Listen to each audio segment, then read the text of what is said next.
Rick Leventhal was in downtown Manhattan when the buildings came down and has an update for us from Lower Manhattan. Rick? Well, John, we're on Church Street at Reed Street, for those of you familiar with Lower Manhattan, just a few blocks away from World Trade. Still thick black smoke billowing from the scene where both towers collapsed. Again, just a few blocks away from us.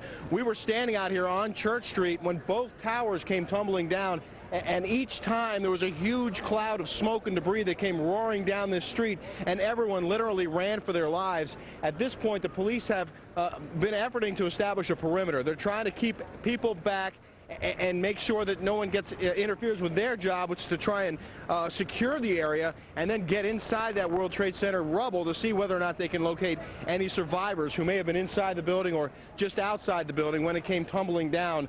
We want to bring in Mark Walsh, who's a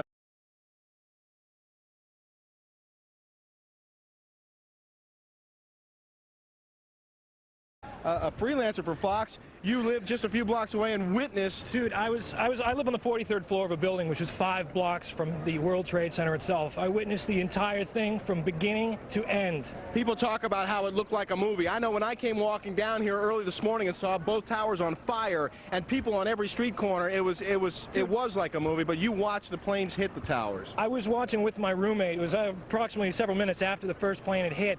I saw this plane come out of nowhere and just ream right into the side of the Twin Tower, exploding through the other side. And then I witnessed both towers collapse, one first and then the second, mostly due to structural failure because the fire was just too intense. Obviously, there were a lot of people inside the buildings at the time. Two guys from the 7th precinct, the 1st precinct, the fire department right here, the 7th truck, those guys are all right there at ground zero when those things went down. And God bless, I know there's a lot of guys there that were around there, and hopefully they made it out. What was happening around you, in the streets around you, as this was all going down? Absolute pandemonium. From my viewpoint up 43 floors, I could see people running like ants, just absolutely scurrying for their lives. Billows of smoke coming through the streets, just walking down the street, just pushing everybody back.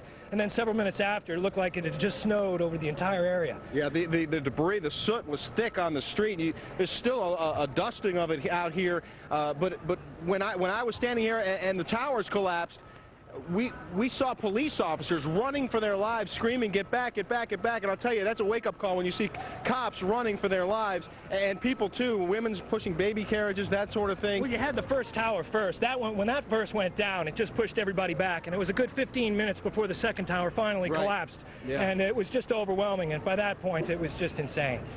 Well, I'm hearing a lot of similar stories from people who were inside the building. One gentleman we spoke to earlier today, John, was on the 77th floor and said it was a relatively orderly evacuation at that point after the first plane hit the first tower. Everyone going down the stairs, not a lot of panic. But when they got to the 6th floor, he says they felt a second shake. And then people started to really be concerned. Obviously, there were people in the building at the time of this, and some of those people, they haven't recovered them yet, and that's a big issue right now, is trying to get the rescue workers and the emergency crews to the building. There were police officers there and emergency crews there when this was all happening, and they were right at ground zero when it all went down. So can we talk to you? What's your role out here right now? I'm just standing by right now. Can't say what role I'm playing right now. Well, there's a lot of standing by. There's also concern that some of these other buildings might actually come down. This building right here with the glass that you see, the nearest tall building, that has structural damage as well. We saw a lot of glass broken out, and a corner of the building appeared to be in distress, and there's concern that there might actually be another collapse of that building. And I can also tell you that when we first got here, we were a few blocks up. We could actually see debris from one of the planes on the street, a huge gear at one point, looked like a piece of an engine at another point. So that debris is still littering that area up there. They had roped it off with police tape, and they had FBI agents out there, and that was just before the first tower came tumbling down and everyone went running away. So there's evidence out here. There's a lot of work left to be done, and as you can imagine, the streets are a bit chaotic at this point. But I just want to show you one drastic difference looking north as opposed to looking south. Blue skies, clear streets, not a lot going on over there, but then come back around this way, Dan, and you'll see just smoke billowing from the scene.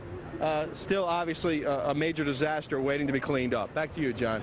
All right, Rick Leventhal in Lower Manhattan, thank you very much. A dark day in America, September 11th, 2001.